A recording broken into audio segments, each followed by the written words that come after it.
Yo, welcome to episode 130. Dave and I talk about success, what success means, how we have found success, and how others have found success as well. We talk about productivity, procrastination, how to overcome them, booking time for yourself, and more. Plus, an interesting study on longevity for something you might not think. We're right at the end. Enjoy.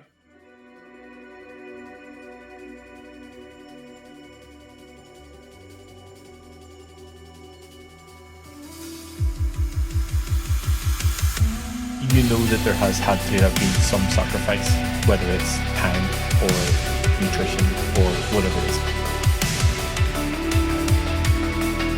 Recording of myself talking about having a relationship with my chest.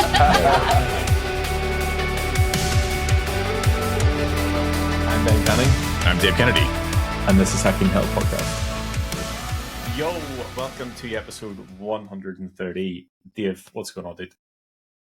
You know, we just had this podcast, I think, like 2 days ago. So much has changed since 2 days ago. Actually, I had a busy day yesterday. I literally worked out, and as soon as I got done working out, which was an amazing arms day, by the way, it was like one of the best arms days I think I've ever had in the existence of arms days. I don't know what I did differently. It was just an amazing arms day. Just one of those sessions that all the stars aligned. That's right. And my arms were like literally dead afterwards, still dead today. And then I did Orange Series morning, of course. But I went to literally finished lifting. Then I go to my son's basketball game. And then as soon as I come back from there, I have to go take my other son to his baseball game or baseball practice. So like, it was like 8 o'clock at night. It was his practice, 8 to 9:15. So of course I stopped at GNC and bought like a million supplements. And then I was talking to the guy there, and he's a former bodybuilder, and he bought the GNC here. He owns one, I guess, in Beechwood, which is down a little bit away from here, and then he bought this one recently. And so, you know, just kind of go into his life story and stuff like that. So it's always interesting to hear, you know, people's perspectives. But it's funny because I was talking to him a little bit, and he's like, "Well, you know, we got this new pre-workout, and we got this." I'm like, "Yeah, I'm kind of just a creature of habit. Like, I like the things that I like, and I don't really change off of it. Like, I still use the Dynamize, you know, Cocoa Pebbles. I don't care. It's a light whey protein. It works. It's great. You still use Alpha Lion because it's, you know, something that's consistent, and you know, I know exactly what my effects are going to be from it." I've tried 150 other pre-workouts, but yeah, still I literally go back to the same thing. And he's like, you know, it's funny. I'm the same exact way. He's like, I guess, you know, people that have had a lot of success in, you know, their health and longevity and stuff like that, you see these habits form around very consistent, repeatable things that they do that allow them to, you know, benchmark and do things. And it's interesting because the past, like, I don't know, 2 weeks or so, I've had some energy issues where I just get like super tired in the afternoon. And so I was like, well, what did I change? And what's different, or why would I feel this way? So I start mixing and matching things that I've either introduced. And what's interesting is, so in the mornings I was doing 2 scoops of Dynamized protein, and then I was doing the momentum shakes. Well, I was realizing the momentum shakes was making me feel like total ass. So, but I didn't think about it. And so I cut that out, and all of a sudden now everything's back to normal, even though it's like, you know, longevity shake and, you know, this NAD and all this other stuff in it is making me feel like shit. So, you know, it's like, okay, so I took that out of the equation, and I'm back to taking AG1 athletic greens, and I feel amazing now. So my energy levels are right back at it. But I was also seeing, like, noticing it like around like 9 o'clock, I was exhausted, like super tired. I was like ready to go to bed at like 9. And Aaron's like, it's only 9 o'clock. I'm like, I know, but I'm going to bed right now, like like this instant. And it's interesting enough, since I cut out momentum, I literally have been able to, you know, last night I went to bed at 11. It was fine. So it's just, you know, stick with things that work well. And when you introduce new things, do it slowly, so that if it does have an impact on you, you're able to kind of tweak it out and move it away to see if it's actually something that's bothering you. So, you know, I've obviously had some weird like sleep issues and things like that, and found it was an iron deficiency. And, you know, so it's like all these things that I can kind of just troubleshoot in my life for differences that allow me to be more successful at either optimizing energy or being able to sleep better. All of those things are all things that I think we can kind of, you know, really tweak to be the best it possibly can by going slowly. But I think that's the lesson, is like, if you're consistent with things. And I know that there's people like, I don't like eating the same foods every day and whatever else. I'm like, fine, like whatever. If you just want to tell yourself that, that's okay. But I think for me, you know, if we talk about food specifically, if you eat the same foods every day and then you eat something different and then you feel a different way, it's pretty easy to work out what has changed and what's going on. So like those consistent things, I'm not saying every meal needs to be exactly the same. Like there's maybe, I'm going to say 25 total food sources that I consume in a week just on repeat and cycle. I think the thing for me with Cocoa Pebbles. Yes, Cocoa Puffs. Yeah. I do have a story that I am going somewhere with this, so bear with me. So yeah, staying consistent with that will then allow you to sort of pinpoint, like, if you do feel a different way or there is something that has changed, what was it? And I'll always credit Jason. He says whenever he introduces a new supplement, he uses it for whatever the servings are, whatever the time range is, and then he takes it out, and he only really recognizes if it makes a difference whenever he takes it out again. But on the food side, obviously we did whole foods for January, and I reintroduced protein powder on Friday last week, I think. And I've had a bit of a dodgy stomach since then. Now, I'm not saying it's protein powder. I also randomly started eating bananas last week as well. And I don't really eat bananas. I don't know why. But anyway, I've randomly started eating bananas. So I'm like, it's one of these two things. It's either the protein powder or else it's the bananas, or else it's just a strange coincidence on the whole thing. So what I've done is I've taken the bananas out. That's going to be my first sort of test. But it allows me to sort of see, right, these are the two things that have changed. Is it this thing or is it this thing? And then I'll be able to change it. And the reason I didn't eat bananas for the longest time is because it did used to upset my stomach a little bit. So there you go. So long story short, yes, being consistent with the things allows you to sort of, like you said, troubleshoot what's going on and be able to sort of rectify the situation sooner rather than later. And just instead of just fucking winging it, being like, oh, I don't feel good right now. Absolutely no idea why, and just carry on. Yeah, those specific types of like changes that you make, and it's funny you mentioned the protein shakes. I think our bodies take some time to adjust to new things, right? So if you know, like for example, caffeine, if you cut caffeine out for like a month, you know, if you're at 300, 400 milligrams a day or more, like 100 milligrams of caffeine is going to impact you roughly the same way, based off of that, because you start to build tolerances for things and your body starts to get used to things that maybe it doesn't like, but it tolerates, you know, over a specific period of time. I'm curious on the protein powder. Was it straight whey or is it whey isolate? It was the Biotech USA pure whey that I use. Like, it's the one that I've used for the longest time. Okay. So yeah. It's not a new product. I just hadn't had it for like 33 days. Yeah, just curious. Yeah. So I mean, your body. So I don't think it's it.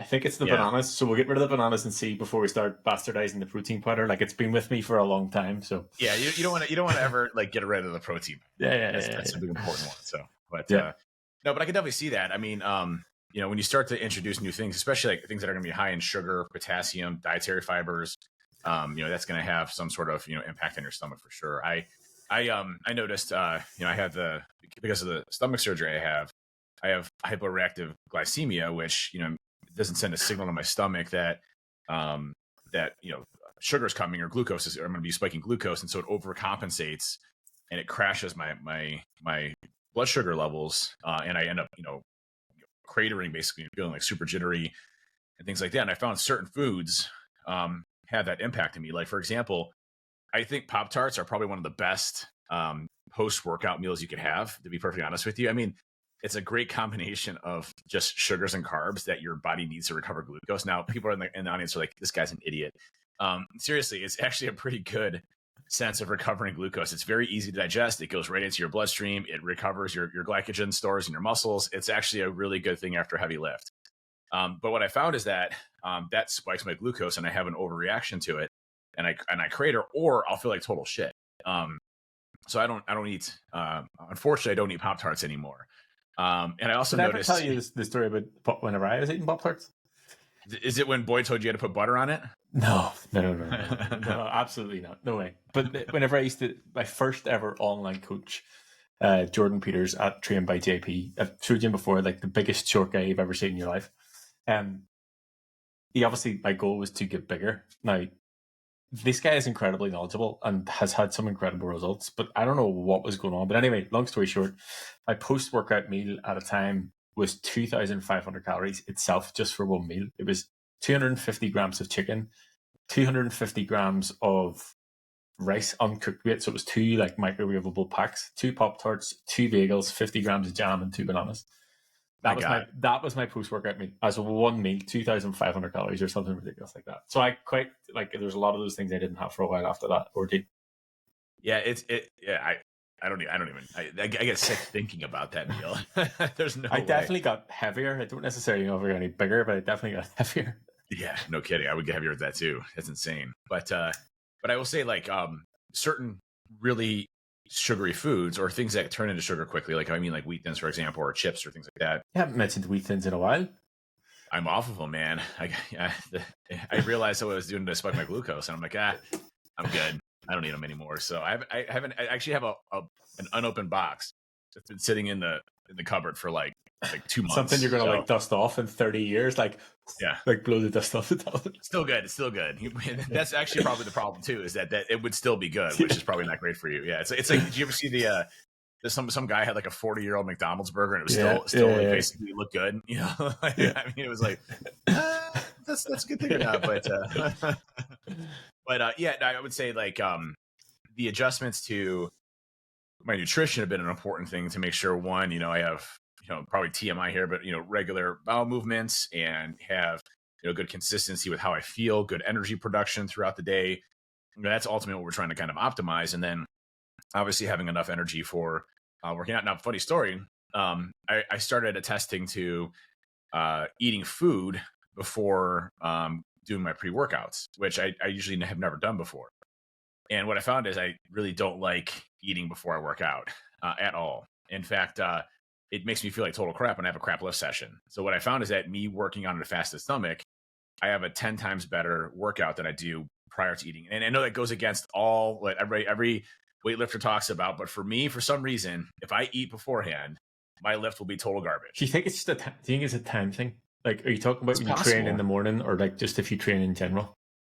It's very possible. I mean, so you know, yesterday when I go and I lift, you know, a lot of times it's super early in the morning, and so I don't have a ton of time for the food digestion, right? Yeah. So what I'll try to do is I'll eat something quick, like rice cakes with, you know, jelly, so it's something that's easily digestible that can, you know, hit quick from an energy perspective, or I'll grab just like a bagel, you know, with some butter.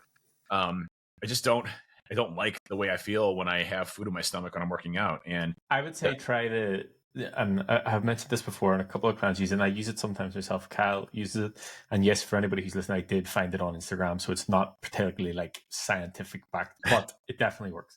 A tablespoon of honey with rock salt on top of it, like 10 minutes, 20 minutes before you train, just on it, like just literally on the spoon, put the honey on, salt. I'll give it a shot, or some Starburst, either way, or some Starburst, yeah. Starburst definitely better in my opinion, but if we're talking whole foods and like actual food, but I did find obviously the honey is as close to sugar as you're going to get, so for energy, and then the salt's there obviously to replace any lost electrolytes through sweat. I'll give it a shot. So I got 17 tablespoons of honey before one jar of honey and one bag. Yeah, but do give it a go, because I have used it a couple of times, and I wasn't like, whenever we were doing the whole foods thing, I wasn't taking any pre-workout or anything, and that's what I was using. It definitely do feel the benefits, and even if it's a placebo, don't really give a shit. It worked for me. It makes a lot of sense. Well, other than that, I'm traveling tomorrow to New York. So actually, tomorrow is my rest day, which is great. But I still got to so I did Orange Theory this morning, and I got to get a leg session in this afternoon. But after that, tomorrow I actually have a rest day, which is nice. So I could definitely use it. And then Friday, Saturday, Sunday, I'll be lifting, and but I'll be back Friday, which is good. So just a quick, you know, in and out trip to New York City. Nice. How's it going with you? I know you were getting ready to go. I still, by the way, I am going to book my Phoenix flights. Yeah, whatever. I'll believe it. So. Yeah, whatever. I'll believe it. You know me, I plan ahead very well. Yes, so. yeah. Be the last minute. I'll be there in Cleveland beside you, being like, look, I just booked the flights for you. You're good to go. Yeah. No, things are good. I go next Friday, but everything's pretty much wrapped up. Like I feel like I said on Monday, like I feel like there's a lot of stuff going on, but I'm the most in control of everything that I have been.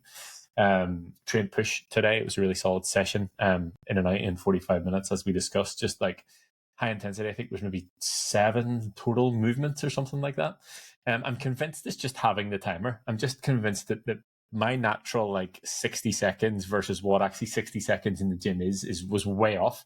So I'm thinking that's the case with why the workouts I'm in and out in 45 minutes. But no, things are good. My best arms workout that I did yesterday was 45 minutes. Yeah, I did. Like I had a whole push session. I did cable chest fly, incline dumbbells, Smith machine shoulder press, 2 different sets of lateral raises, and then 2 sets of triceps. And I was done. It was like good pump. Got the good anabolic lighting in the gym. Got my photo taken. I'm absolutely fine. No worries whatsoever. That's it. I did. I started off with log presses with the log machine or log bar. Then I did military presses with the Smith machine. Then I did cable raises, lateral raises, cable. And but I started supersetting those with bicep curls. Then moved to bicep curls to hammer curls. Hammer curls started supersetting tricep extensions. And then I did bicep curls, but eccentric mode. So, slower on the way down to kind of burn the muscles out. Then I did, what did I do? Oh, crossover tricep push downs. Yes. And then to finish everything out, I did some lateral raises to burn out. And that was it. I was out in 45 minutes. Nice. Good. Cool. Remind me whenever, I assume we'll train at your gym, whenever I'm there, to take you through the mechanical. Assumption would be correct, yes. Yes. Remind me to take you through the mechanical drop set for biceps and the mechanical drop set for shoulder, stuff that we did with Helmy whenever everybody was over in Belfast. You'll not do anything else for biceps and shoulders ever again. Great. I look forward to it. Yeah. So what's today's topic? Well, I know what today's topic is because I'm the one that brought it up. But today's topic is brought to you today by Dave Kennedy. Well, so real quick story. Diamond Dallas Page called me last night and just shooting the crap, and you want to know some security stuff, and totally cool. We always have some cool chats like that, and we got a discussion about how he's been successful in his career, and he's got an incredible story. I mean, he was in his 40s when he started really professional wrestling, and then really getting into making his name and everything else. And I think what people saw in him then was he was the hardest worker that was there, right? At 40 years old, he was putting in the time, working harder than anybody else. He wanted it, right? And you look at what he did. He broke his back, and then a year later won WrestleMania the next year. Then as he gets out of wrestling, starts his own business with DDP Yoga, DDPY. And has millions of folks following him, huge inspiration. The guy's in his pushing the 70s, and he looks like he's 45 or 50. I mean, he's phenomenal shape. I just need to interject here. I saw on Twitter today he was talking about doing his cold plunge. Now I know that's a bit of a touchy subject for you, but I would say that definitely contributes to how fit and healthy he is at that age. Ben, for some reason your internet's breaking up. It's so strange. Like it's just kind of coming in choppy for some reason. I can't understand what you're saying. The more I talk to DDP, and the more we're talking back and forth just about, how I became successful in cybersecurity and, what I did, there's a lot of similarities. And he made the analogies like, when Paige, his wife, says, hey, can you take out the trash? Like he could be sitting down, totally chill, about ready to take a nap, but it's something he has to do. Right. He's like, why would I wait to take the trash out? Because that's a task that will just build up on other things that I have to do to get done. So he just gets up and takes the trash out. Right. And I know that's a stupid analogy or like at least a very myopic analogy here. But that type of mentality is the mentality that I have in life, which is just get shit done. Right. And it's removing the procrastination, removing the brain fighting that you struggle with internally. And you say, no, I got to do this. I have to get this done. And you've heard this from other episodes from me about, my mentality when I go to the gym. I'm not skipping the gym day. It's like, I don't want to go. I'm exhausted. I'm tired. I just want to go to bed, but I don't have a choice. Like I have to go to the gym. I have to break a sweat. There's no other, choice that I have. Same thing for, if I'm at work and I'm just overloaded. Well, okay, I'm overloaded, but I still got to get shit done. So, it's like stuff still needs to happen. Stuff still needs to happen. Like, it's not like I can just like stop and not do it. And I think that's where you start to see, where you have a lot of success, in family, career, life in general, is when you can say, I can't wait. I can't wait for this. I have to get it done now. Right. And I'm just going to go and do it. I'm not going to bitch and moan about it. I'm not going to say I have too much to do. I'm just going to go and do it because that's what I have to do. That's my job, my responsibility, whatever it is, to go and get it done. And so it was a good conversation to have because, I've had a conversation with you. You're very much the same way. You just go and get stuff done. You just knock it out. Right. And you could say, well, I'm too busy. I'm doing all these other things and or I'm good where I'm at. I don't need to do anything more. But there's always this burn in our heads to continue to push forward no matter what, make things better, do things differently, do things more efficiently, that continuously goes through our heads that makes us successful. Yeah, I think that what kept coming to mind there is sort of time and time again, it keeps coming up, and obviously people talk about discipline and whatever, and the phrase that I sort of use and the team have started to use is do it anyway. So I mean, it doesn't matter what's going on, like it still needs done, so just do it anyway. Because I think the biggest thing for me is, like you said, the tasks still need done, and I don't know whether it just comes from the fact that at the end of the day, as business owners, the things fall on us. So it doesn't matter what mood we're in, what's going on, how emotionally invested in something we are, how tired we are, how sick we are. It doesn't matter because the stuff still fucking needs done anyway. And I think that being able to do that and carry it into every other aspect of life comes back to the phrase of like how you do one thing's how you do everything. So yes, while the taking out the trash is a small part of it, it still represents how you do the thing. Like one of my biggest frustrations is leaving like dirty dishes or cutlery in the sink when the fucking dishwasher's right here. And I'm like, you have to actually walk past the dishwasher in my house to actually get to the sink to leave the dishes. I was like, why just put it in the dishwasher now? So it's like doing, as I replied to your tweet, doing favors for your future self. So I think often about, okay, right, well, either present Ben me right now is going to have to do it, or future me is going to have to do it. So I'll do a favor for future me, and I'll do it now, so he doesn't have to do it. Yeah, and it's the same thing. While it may drive me nuts too, like certain things do drive me nuts. Like for example, when the trash is overflowing, my kids just try to pile more trash onto it, and the thing doesn't even shut. It's just like completely overflowing. I'm like, seriously, can you a-holes take the friggin' trash out every so often? It's always dad that does it. Or like, yeah, I'll take dad yelling at me because I know dad's gonna take it out. It's like,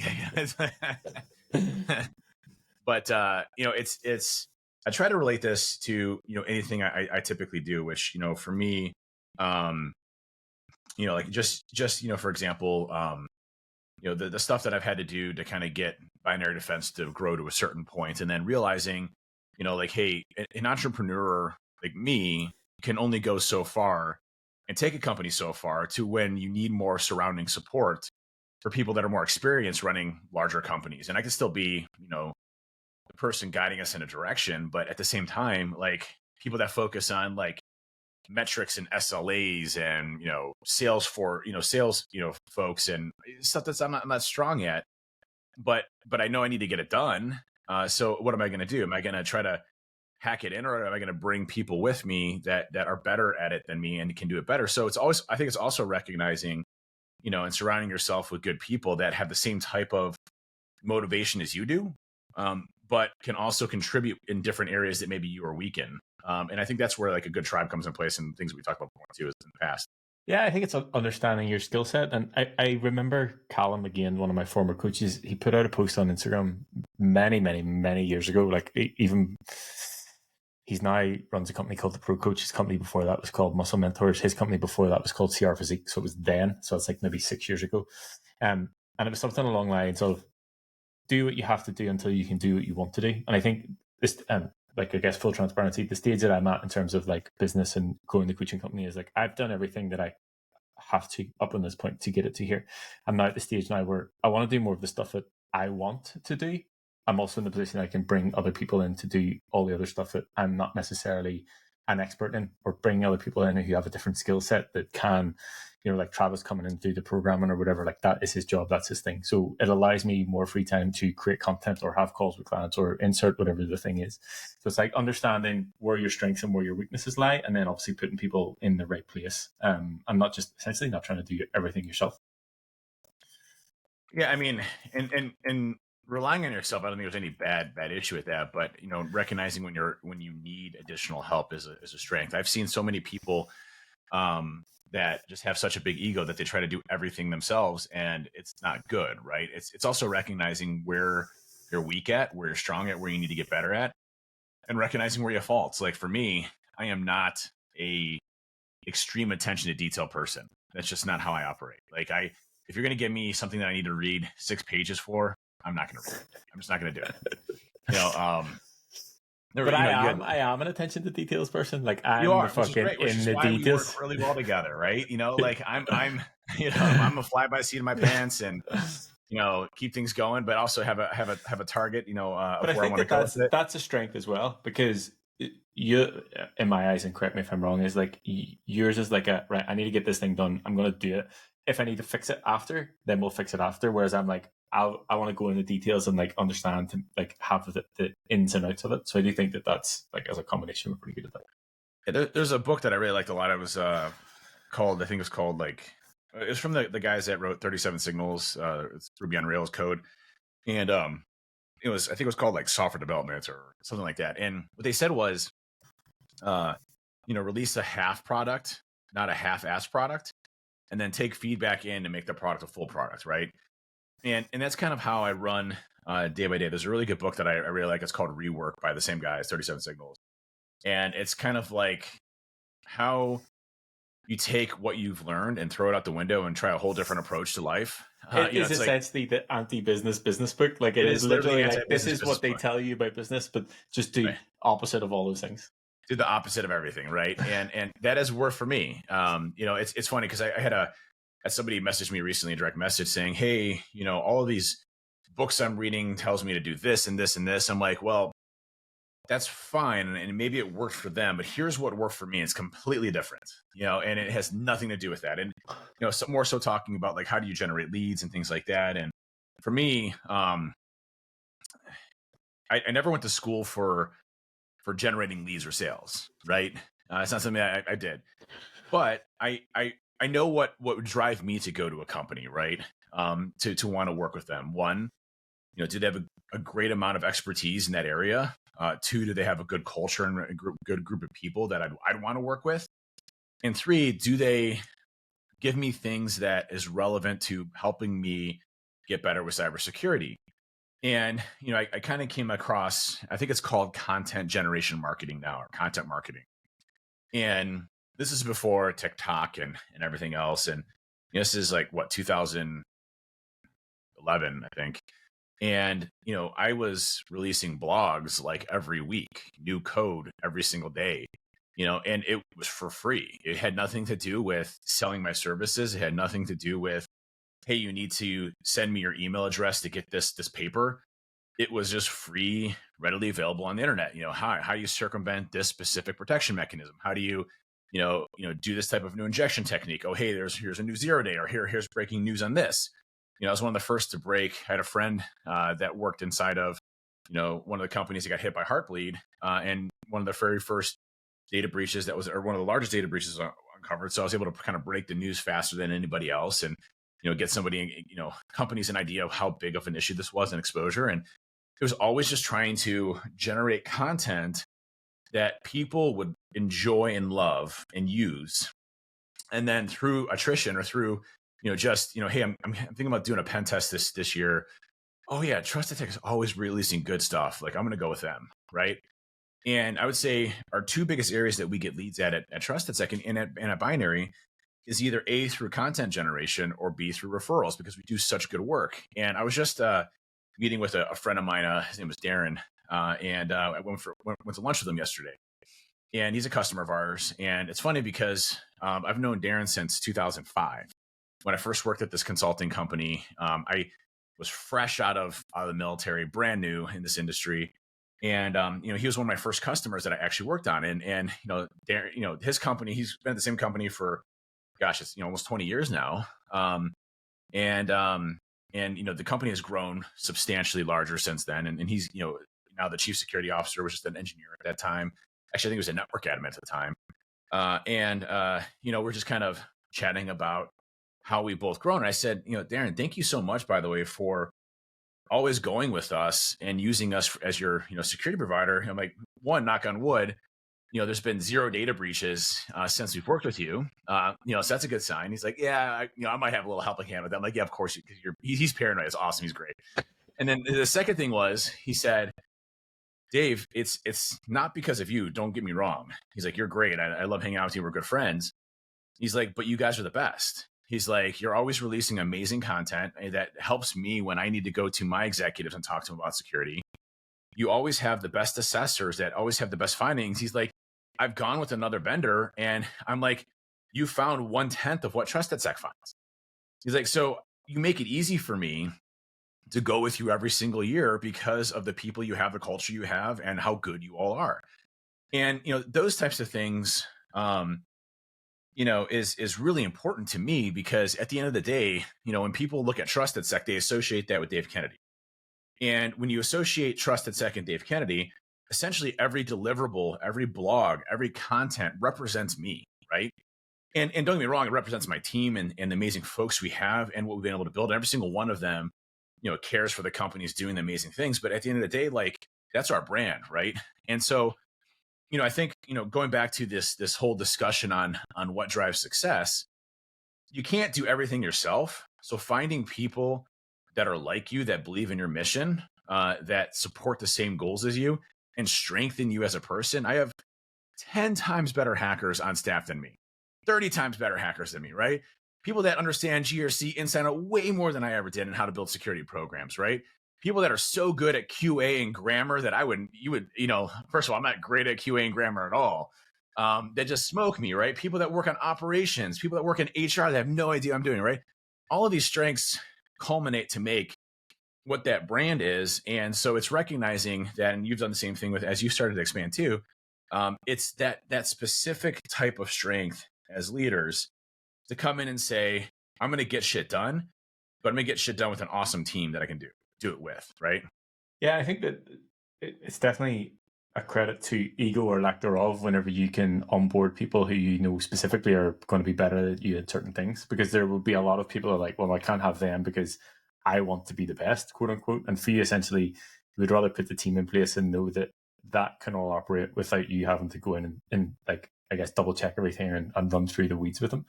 I also think that, you know, having a team in place that understand the mission is important. But I also think, and actually this sort of relates, and I had a call with Sean earlier on today.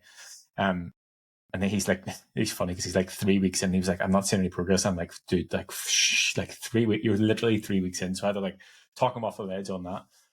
But we were talking about We Hack Health and just like stuff that you and I are doing. And he was like, what can I do to help? Like, you know, what can I do to spread awareness? What can I do to spread the message? And I was like, truthfully, the only thing that you need to do is focus on yourself and be aligned with your mission and make your progress yourself.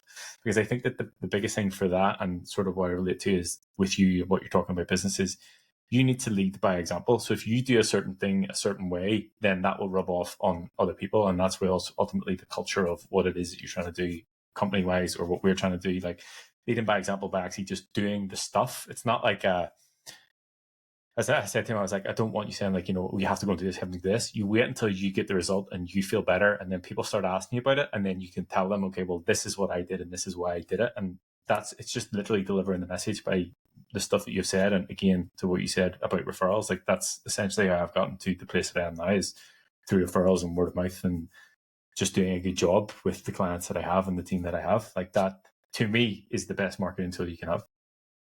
Yeah, and you know, the team aspect of things. It's funny because I've seen so many companies in the cybersecurity industry that were once just this amazingly great organization and company. They lose focus on what made them great.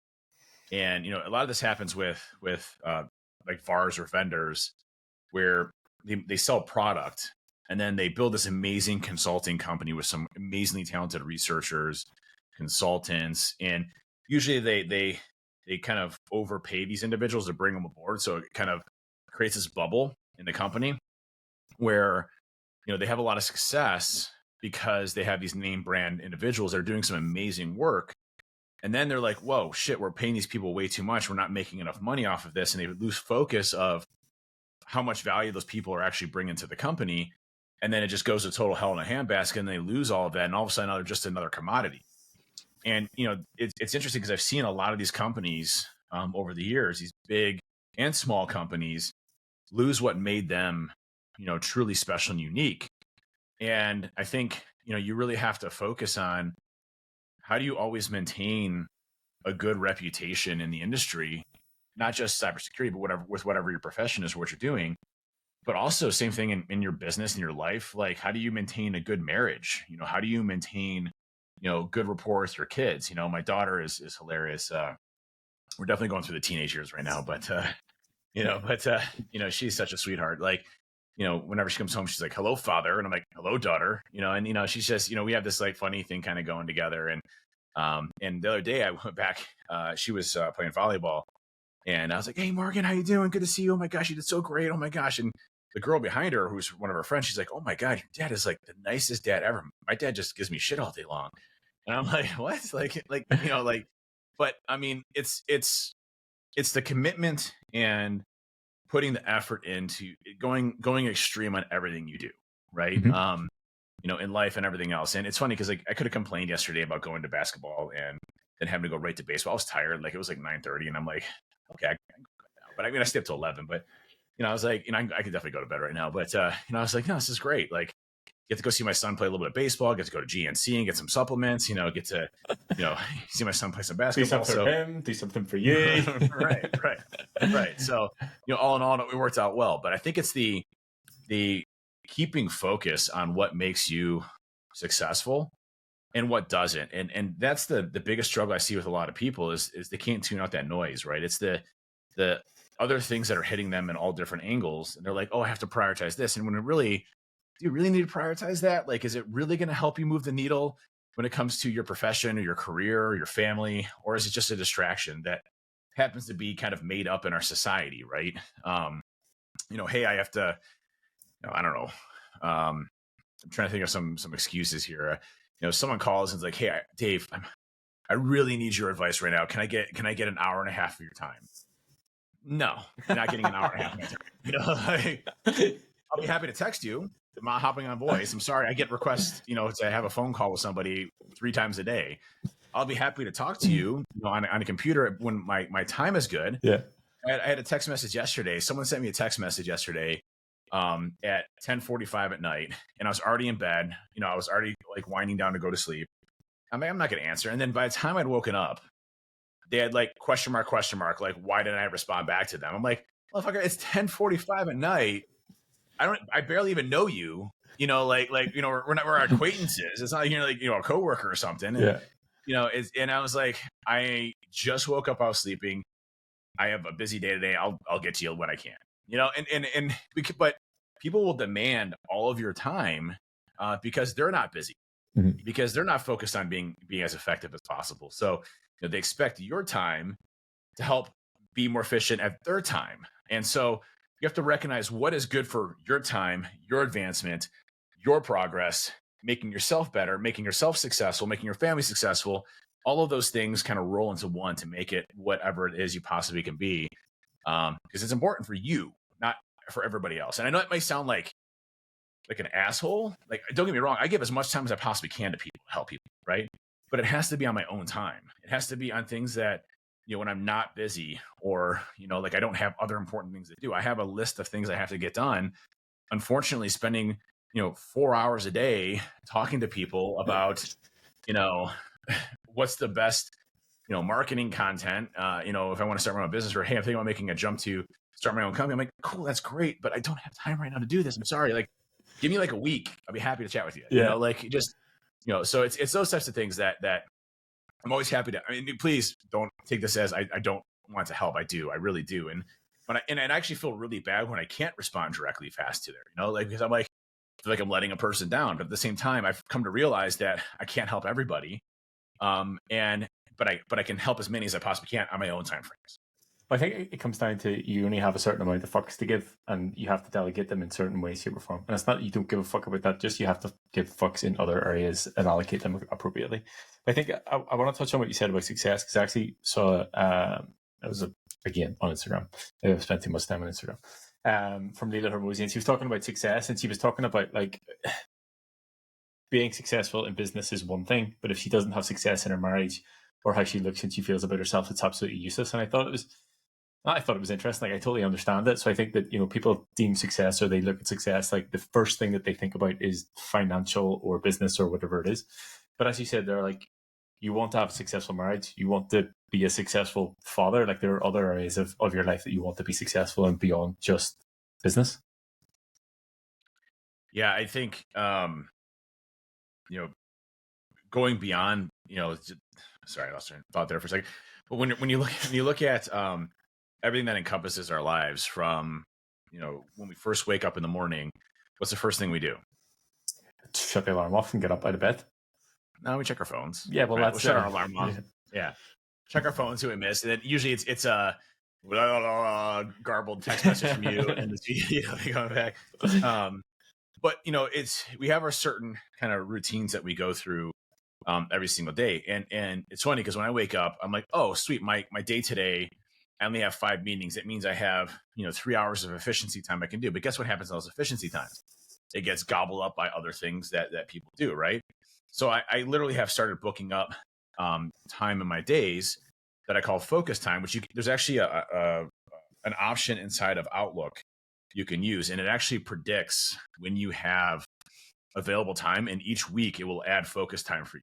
So, Nice. whether it's after a conference call or giving you some time in between, it allows me to have at least a little bit of time to catch up on things so that, I don't get backlogged in email. I can keep up with my email logs. I can, knock out certain things that I have for the day. And every day I actually have a little task, a little notepad thing on the top left-hand side.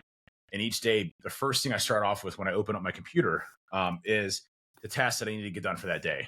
And if there's tasks from yesterday, they might not be the most important again, because that day's gone, So, and if I didn't complete it, is it really necessary for me in the first place to even do it in the first place? So, I know it sounds weird, but there's so much stuff that you have to do on a regular basis, especially when you're running several businesses. It's like, well, that might not be the biggest priority for me right now. And the same thing goes, for like, I should have sent your supplements that I bought at GNC recently much faster, but it took a little bit longer, obviously, to get them. I was lower down on the priority list. Is that what you're saying? It's not that. It's just you're other, on the priority other list. Stuff was higher. I wasn't lower. Other stuff was higher. Other stuff was higher. Right? I had a ton of travel going on. Right. I had some really big hurdles that were weighing down on me emotionally to get through. From a business perspective, and that was top of mind. Right. And I had to get through those first from a priority perspective, even though you're very much on the top. These other things were just a little bit more on the top. Okay. Yeah. So the care package I had to send you was, it was a little bit delayed. But it should be here tomorrow. And it is there tomorrow. FedEx has it going. Funny story about that. So I walk into the FedEx store, and this guy is like the slowest typer. He's one of those like I call them peckers, where they peck at it like with one finger. Yeah. He's typing in it with one finger. And the guy's like super old, which is totally fine. Like, he's a nice guy. Like, I was having a great conversation with him. But I shouldn't have had a conversation because he can't focus on typing and talking at the same time. So anytime I talk to him, he'd stop, like right mid whatever he's doing. And he'd listen and he'd go back to it. And then I'd have to retell him what it was again. Well, I get to this long ass process. So to ship it to you took like 20 minutes. Okay. So I get the receipt and FedEx ships, and I walk out. And as I'm walking out, I notice he spells your name wrong. He spelled it Kanning. And I'm like, son of a bitch. So I walk back and he's like, I think the only way to do this is we have to cancel and do it all over again. I'm like, nah, I had to pee really bad. I was like, really bad to pee. You're like, doesn't matter. He's coming the wrong name. For a second, I was like, is customs really going to care if his name's misspelled? I'm like, anyway, I'll just do it. So I canceled it again. I went to like another 15 minutes of him re-entering in everything again. And finally, I think it shipped and it should be there by Thursday. Well, I did get a message about it. I did. Yeah. So I appreciate that I'm on the priority list. You're on the priority list, right? But there's a lot of things on the priority list, and sometimes you might be a couple down on the priority list, even though you're still very much on the top of the priority list. I think so I guess this comes full circle, and we can talk about productivity because we did mention this before.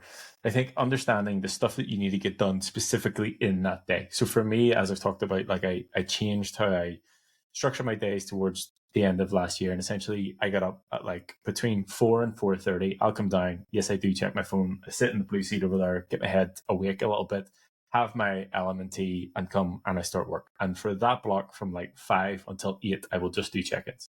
That is the stuff that's like day specific. Like I need to get back to people on that day. So that's literally the only thing I really have to do. I have to do it that day specifically. Then it's 8 o'clock. I go and get in a nice bath. I know it's a touchy subject for you. I then make breakfast with Harper, hang out with her for an hour, and she goes to school. That's fine. And then after that, I can start to get into whatever's going on that day specifically. So if it's like, sometimes I just go straight to the gym because I don't have anything in, or sometimes I have to write content or record content, or sometimes I have programming to do, or sometimes insert whatever the thing is. After that, then generally from about 1 o'clock, I have calls because America wakes up, you guys wake up, and I can start to have calls with everybody. And literally, I just spend my afternoon on calls with people, which is absolutely fucking great because I got all my stuff that like requires my focus and stuff to do in the morning done and out of the way, and then I can just hang out on the internet with you guys. So for me, it works absolutely perfectly. But sometimes the shit will hit the fan and something needs to happen elsewhere, and I have to take that chunk of time and go somewhere else. And it's like reorganizing those priorities and how you do it. I think that the idea behind productivity and the idea behind procrastination, the idea around being successful and the things that you're saying there, I'll say the thing that you said about you would just do it there in the moment. If you had have just shipped the care package the first time, you wouldn't have had to go through that process with the guy recently. So there's the lesson. But anyway, in terms of procrastination and productivity and things like that, for me, it's understanding when I work most efficiently, which usually includes time that I'm distraction free. And usually at 5 o'clock in the morning, my time, I'm pretty distraction free. Sometimes some people who I work with that are on the West Coast, they're still awake, and there's a bit of a like, it's like the night before nighttime for you. I don't really know what time it is or what day you're on, but there's replies going back and forward on that. So understanding when you work the best and sort of putting those tasks in. I've also, and I credit Matt with this, he's always talked about theming your days.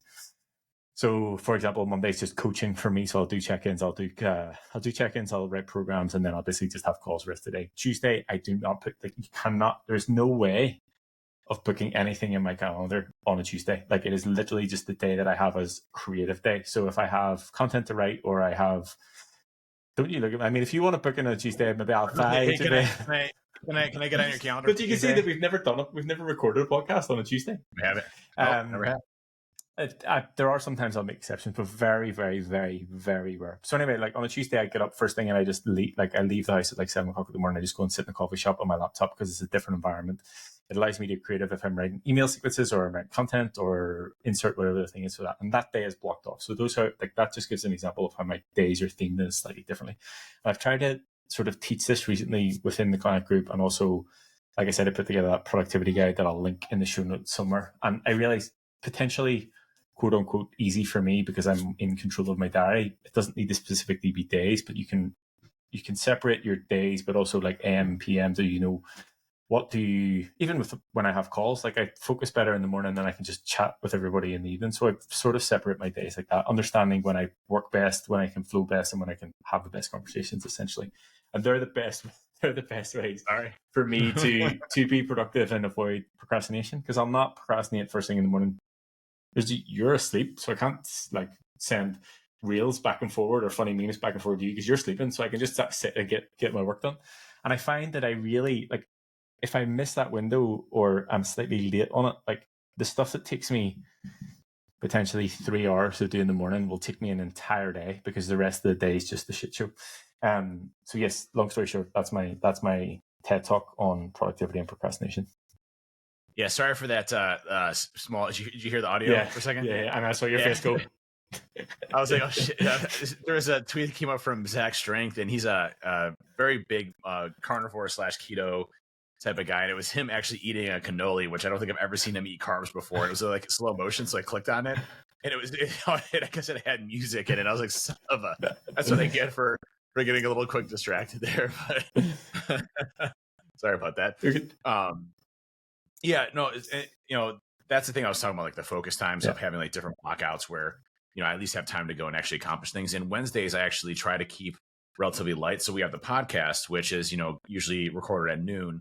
But I usually try to keep my day with only just a few meetings, because it's usually my day to just crunch things out midweek, so that if there's anything prior in the week that didn't get done, I can knock that out and then really start to forecast what the rest of my week is looking like. So Wednesdays for me are like the perfect day for me to really start to kind of block everything out and really get into the things that I needed to accomplish. So like today, I already got, I had 2 meetings this morning. I already got a workout in. I gotta get my legs day in, which is, so doubling up on workouts. But I don't have any more meetings for the rest of the day. But I do have 4 tasks that I have to get done before end of day. And I got one of those already done. It's the stuff that I sent you, which, that was an easy one, easy fix there. So some of them are super easy. Some of them are going to take a little more time. Like I have to, I'm working with Bedford High School on the cyber curriculum stuff. And there's some things I need to do to get that moving more towards like having our guys and gals go out there once a month to teach these kids and stuff like that. So, I'm working through that right now. It's funny because I mentioned, the prioritization thing with getting your package out. At that point, we had our sales kickoff in Jacksonville, and it was crazy because, we had 79 folks actually in the audience with this, but the day before that was our board meeting. So, our investors came in, to the board meeting. And so this is a big meeting because it's our first quarter, and it's actually our first full year we've had as a board to go through all the metrics that we did this prior year. And we had a phenomenal year, but now we have to hit an even more phenomenal year this year, right? So everything zeroes out. All the work that we did from last year is incredible, but it's fucking gone now, right? It's like when you do, this is my analogy here, and this is why gym is a perfect analogy for everything in life. It's like when you hit a massive PR and you're like, fuck yeah, and then you get to that same session, that same lift the next week, and you go, oh shit, I have to do it again. Yeah.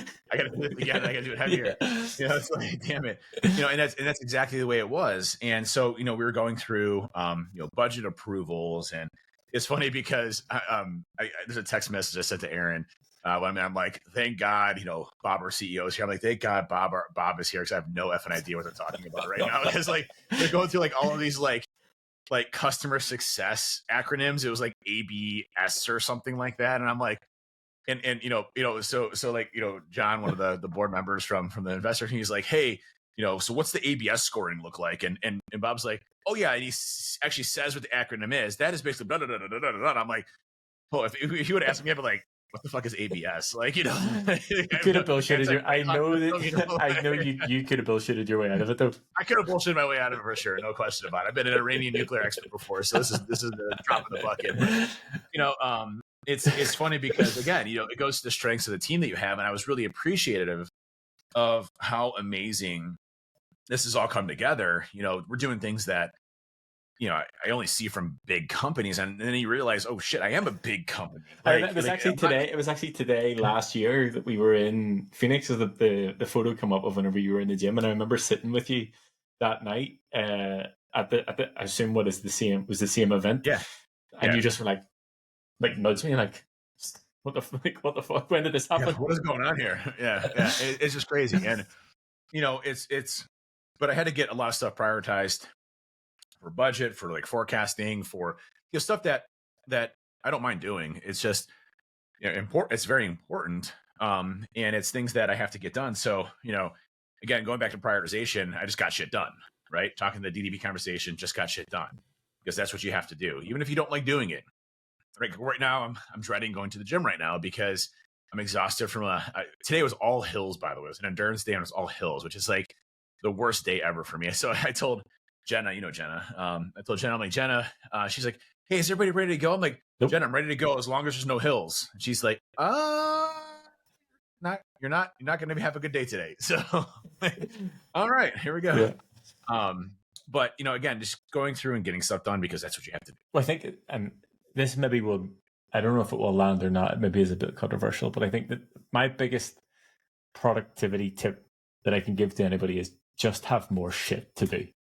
Like, the more shit that you have to do, the more shit you will get done, because you have to get it done. Like, I find that when I have less stuff to do, I procrastinate a lot more, because I'm like I have this almost like, well, I can, have an hour here, I can fluff about and do whatever else. Where if I look at my day and I'm like, oh shit, where I've got calls from like 1 o'clock until 9 p.m., I have to get all of this stuff done and go to the gym and get a walk and do this. And you just have to get it done. Like, there's no other option. So top productivity tip is just have more shit to do. Yep, I agree. And so moving off real quick and closing this out real quick is there's a and this goes into health longevity. It's a little bit of a spin we've never talked about before, which I think is kind of interesting. So there's a new drug out now that is close to being approved by the FDA that will make dogs live longer. Okay. So it's a new drug for dogs. And I thought it was kind of interesting. It actually, so it's close to FDA approved. I just want to read this really quick. For dog owners, for extending their beloved companion's life is tantalizing. A dog's lifespan, about 10 to 13 years, is only a small portion of average humans. Now, a San Francisco-based biotech company, Loyal, has announced its anti-aging drug for canines cleared the first of several hurdles needed to approve by the FDA. While the drug is still undergoing clinical trials, this marks the first time the FDA is indicating willingness to endorse longevity drugs, which is very interesting. So why I thought this is really important is while it's applying to dogs, the FDA has been very much against longevity drugs just in general, like rapamycin, ceremoleus for humans and things like that. So it kind of shows an opening now on the longevity industry research and really trying to optimize lifespan, which I thought was really cool. But let's see. If a big dog is, getting sick and dying from age-related diseases at age 7, 8, 9, he's going gray at age 4. He's getting a limp at age 5. The rate of aging is so high that you can tell if a drug is impacting that in about 6 to 12 months. In 6 to 12 months, you're not going to see anything in a person. The drug is called LOI-001. It's an injection-based treatment that targets a growth and metabolism hormone called IGF-1. So we know very much what IGF-1 is. Mhm. It's going to be your growth hormone. This hormone seems to be size-related. It appears in higher levels of larger dogs and lower levels in smaller dogs. Research has shown that inhibiting IGF-1 in flies, worms, and rodents can increase your lifespan, per Wired Emily Mullen. However, the hormone is not only factor seemingly associated with canine longevity. LOI-001 is designed for healthy dogs over the age of 7 and above 40 pounds, and it would be administered every 3 to 6 months by the veterinarian. The company is also simultaneously working on a daily pill called LOI-003. So he said, we're not making dogs immortal, to be clear, but the rate of aging will be slower, much slower. So it seems pretty cool. Immortal dogs would be cool too, but I mean, one step at a time, right? I'm fine with immortal dogs as well. Like why couldn't like God create immortal dogs? Like, I mean, dogs are like the best thing that's ever. I actually don't think I've spoken about this. I have a client, super interesting guy. He'll be in Phoenix and you have a conversation with him. He runs a company of basically using AI to train dogs. Okay. I think it's funny because I obviously have a call with him once a month and catch up, and just a super interesting guy. But he's bringing his dog, so obviously he has a dog. He's bringing his dog to Phoenix, and he doesn't really get involved in the chat and doesn't really come on the calls. But I'm so intrigued to see how it goes because everybody fucking loves dogs. Like, I mean, everybody within the client group loves dogs, so I think it'll be interesting to see his conversation with everybody. But super interesting guy, super interesting company. But yeah, I'm here for immortal dogs as well. That's awesome. Immortal dogs sounds like it's going to be happening here very shortly. So just easy, obviously. Well, hey, thanks everybody for tuning in for this week's Hacking Your Health episode. I thought it was a good one. Getting into persistence and just going and getting shit done is the lesson for today. So go and get your shit done, get your workout done, go get your tasks done, knock it out, stop complaining, stop procrastinating, and just go get it done. Book some time for yourself to get it done and focus on the things that are most important. So thank you all for listening. Appreciate it. And we'll chat with you again next week. See you next week.